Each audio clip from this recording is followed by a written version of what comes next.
high priestess and high priest that I knew, and I suggested the idea to them, and they thought it was a good idea, so we all ran off and enlisted in service. And went in, I couldn't do anything halfway. Witches have a tendency of never doing anything halfway. I guess that's why I don't do anything halfway as a Christian now. So if I say something that you think, well, that's too strong for a Christian, you got to understand that I came out of a thing where I didn't hold anything back to the devil, and I'm sure not going to hold anything back to the Lord. But I went in, enlisted in the Special Forces, went to Vietnam, came back medically wounded. In fact, for a while I didn't think I was going to live, and if I was going to live, I was going to lose my eyes and this leg. But I came through the situation. I really feel that the Lord had His hand on me at that time. And I re-enlisted when my time was up and went back into the service immediately without even, just getting the discharge and the same minute taking the oath to go back in. And I went to Germany. When I arrived in Germany, I had 6 years I had just re-enlisted for. I took 1 month of leave, and I spent once in Germany, one night, while drinking. In the month of June of 1970, I was drinking quite heavily and taking drugs. I got in an argument with an officer in downtown Stuttgart, and I shot and killed the officer. Now, the Army does not appreciate sergeants shooting officers. They have a way of dealing with that. And they locked me quickly up in solitary confinement, started court-martial proceedings, and Leavenworth was looking like my next home for good. Now, until this time, witchcraft was a religion to me. That's all it was. I know there were several brotherhoods, there were big witches, but they couldn't have been any bigger than actually I was, because I was third level, and that's as high as you could go, and everybody knew that your power was you were a god in yourself because of your SP and psychic powers, but there were pagan gods that we worshipped also, multi-god, and that was all there was until this moment. And I decided that I needed some help. I knew witches were very powerful, and it hadn't been the first time that witches had cast spells on judges and juries to make them vote a certain way. So I sent word out to a prisoner being released to call my foster mother in Los Angeles. I asked him to have her get a bunch of the big witches together and cast spells on the 3 judges that were going to finish giving the verdict, make them think I was a good guy, and it was all a mistake, and the officer was probably the bad guy, and let me go. Now that's what I thought would happen, except that 3 days later, after the phone call, my cell door opened. Next day I was to go get the verdict, and my cell door opened, and I walked out. They called me out into the corridor. There stood 2 men I'd never seen before, but I found out quickly that one was named Senator Saxby, and another one was named Congressman Wiley. Saxby, as you know, later became our Attorney General. He was the man responsible for keeping law and order in the United States, and he just was breaking the law because he handed me an honorable discharge. There was a couple of generals standing there with him.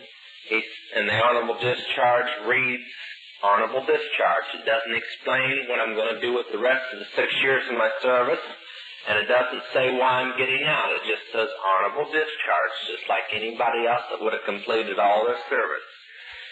They further told me that my court-martial records had been shredded, that as far as the military was concerned, the court-martial never took place, and that I had nothing to worry about because all the testimony had been shredded, and that the people who had testified had been ordered to forget the whole thing, and many of them were at that moment receiving orders to go to Vietnam.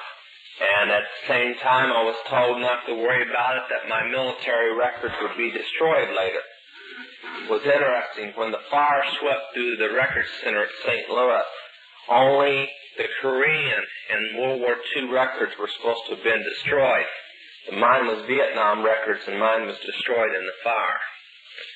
So, anyway, I flew back on the military plane to Fort Dix, got everything together and went home to Ohio, arrived very confused. Arrived at I have two mothers, a mother and a foster mother. I arrived at my mother's home. I said, look, you've been in this witchcraft thing a long time. What type of spell makes senators and generals do what we want? She says, you don't understand, do you? That wasn't a spell. They're with us. She handed me an envelope and said, this is for you. I opened it with $2,000 and $100 bills and a first-class plane ticket to New York City. I said, what's this for? She said, you make a phone call, you get the next plane you can out of here, and I'll make a phone call and tell them that you're coming. They'll meet you at the airport. I said, who are you going to call that's going to meet me at the airport? She says, you'll know when you get there. Now, witches are very curious people. That's why they always get in trouble. I just couldn't wait to find out who was going to meet me at the airport. I mean, I had $2,000. I could catch the best plane in the world back if I didn't like it. Besides, $2,000, that was a lot of money.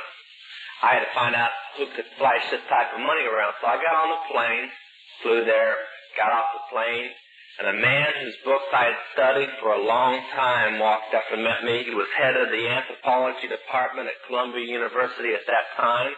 He isn't now. He's the president of his own Witchcraft Bible College in New Hampshire. His name is Dr. Raymond Buckman, handpicked by Philip Rothschild to lead the Illuminati for him. And I arrived there, got off the plane. Dr. Buckman took me to his home, and the next few months he literally tore down everything that I had been taught in witchcraft, that it was all just the stuff we told the lower people. Much like the Masons. The higher Masons believe one way, and the lower Masons believe something else. But the lower Masons think the higher Masons believe like them. In fact, the higher witches have said a statement that was also made many times in Masonic books, that the lower people are sheep to be sheared in their ignorance. So that's how they think of the lower witches, if we have any of them here today. And the one thing that I did learn very quickly was that witchcraft just wasn't witchcraft, that it had a goal. And that goal was to return Adam, or the Son of God, to the earth to create peace so that his father, Lucifer, could return to the earth. Now that's the gospel of the witches. And that was their purpose, and that's what the Illuminati meant, the light bearers, to bear the torch for Lucifer. We learned all this. We learned all the things that politics had done so far, the Illuminati had done in politics, had done in finance, and what their plans were for the immediate future. Then I was taken up to Colorado, and I was placed through an initiation at a place called the Summit Monastery. Now, the Church Universal Triumphant, or Summit International, holds its main Bible college in Pasadena. They bought the old Nazarene College there. They used to be called the Process, and the Process still exists out on the East Coast. Manson was a member of the Process. That kind of gives you an idea of what they're like. Very racist type group, American Nazi type group, but they believe in human sacrifice and Lucifer being God. They believe that peace will only be achieved when the churches are burnt, as one leader said, Isaac Bonowitz said, when the churches are in ashes and the Christians are against the wall, then our God will give us peace. I imagine that's when their God would give them peace. But anyway, after all this training, this initiation, I moved down to San Antonio so I could direct the drug traffic coming across the border there in 3 places, and a couple places in Arizona. Was given a 13-state area and all the occult activities in those 13 states. I didn't have California. My foster mother leads California. But I had a lot of dealings because of her in California in the occult. Now, my only job was to meet 8 times a year with the top witches around the country to decide things that would happen. Right now, today, is one of the days that the witches meet 8 times a year. This is New Year's Eve to witches. This is Beltane, the most important day in witchcraft. Now, a very strange thing has been taking place.